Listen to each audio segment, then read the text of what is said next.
नेहा राठौर ओम गुरु studies app में आपका स्वागत करती हूँ। स्टेनो 100 की डिक्टेशन बोल रही हूँ, आप लिख लेना और इसको मिला लेना। स्टार्ट।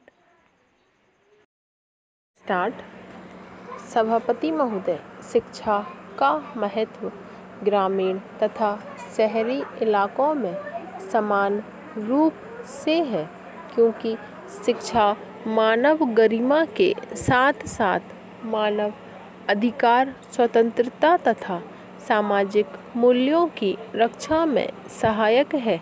परंतु ग्रामीण संदर्भ में शिक्षा की उपादेयता उस दृष्टि से अधिक है कि आज भी भारत की लगभग 2/3 आबादी गाँव में रहती है और गाँव की खुशहाली में ही भारत की खुशहाली निहित है, जिसमें शिक्षा एक महत्वपूर्ण औजार है। शहरों और गाँव के बीच शैक्षणिक स्थिति में काफ़ी असमानता है। शहरी आबादी में शिक्षा की स्थिति काफ़ी अच्छी है, हालांकि गांव से शहरों की ओर मजदूरी के लिए कूच कर गए लोगों के परिवारों में आज भी एक मुख्य समस्या है और उसका मूल कारण गरीबी है। ऐसे परिवार बच्चे को स्कूल भेजने के बजाय उनसे मजदूरी कराना श्रेयस्कर समझते हैं, यानी जितने हाथ उतनी अधिक आय की आशा में बच्चों का जीवन बर्बाद करने में भी वे नहीं हिचकिचाते। इसकी वजह इन परिवारों का स्वयं अशिक्षित होना है।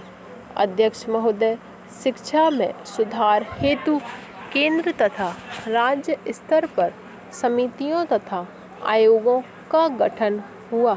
स्वतंत्रता प्राप्ति के तुरंत बाद संविधान की धारा 45 में बच्चों के सुकुमार जीवन तथा उसकी शिक्षा पर विशेष ध्यान दिया गया। वर्ष 1968 में पहली राष्ट्रीय शिक्षा नीति को वर्ष 1991 में संशोधित कर शिक्षा के प्रचार प्रसार में तेजी लाने के प्रयास किए गए।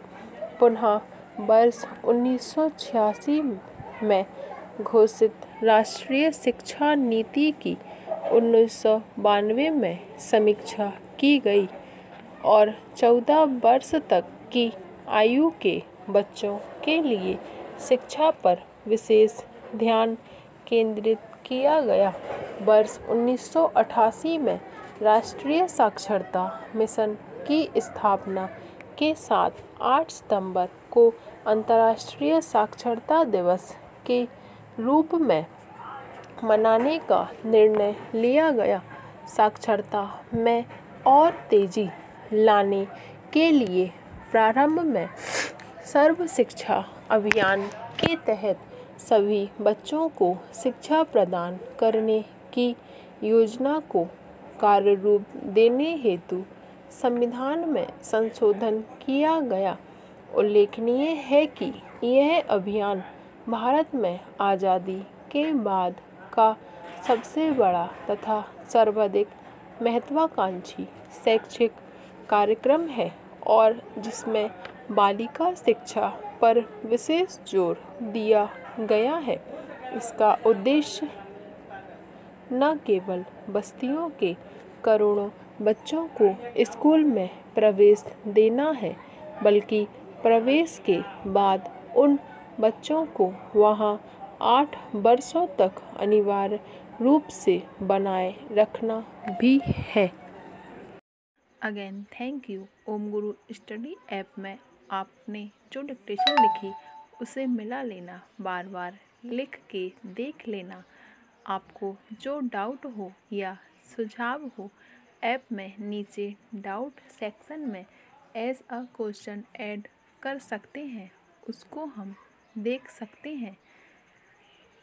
आप अपने फ्रेंड्स को भी बता दें जिससे वो भी लाभ ले सकें और आगे भी डिक्टेशन आती रहेंगी।